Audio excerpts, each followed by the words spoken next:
लोकाभिराम लोकाभिराम रणरङ्गधीरम्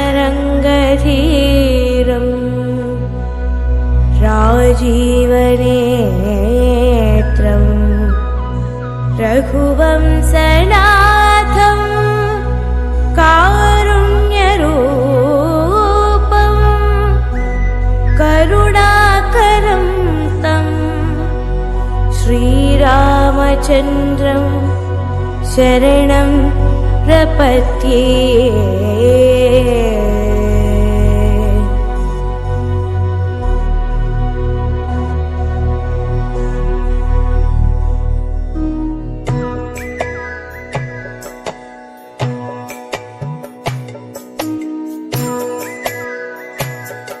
भजे विशेषसुन्दरं समस्तपापखण्डनं स्वभक्तचित्तरञ्जनं सदैव राममद्वयं सदैव राममद्वयं सदैव राममद्वयं जटाकलापशोभितं समस्तपापनाशकं स्वभक्तभीतिभञ्जनं भजे राममद्वयं भजे राम।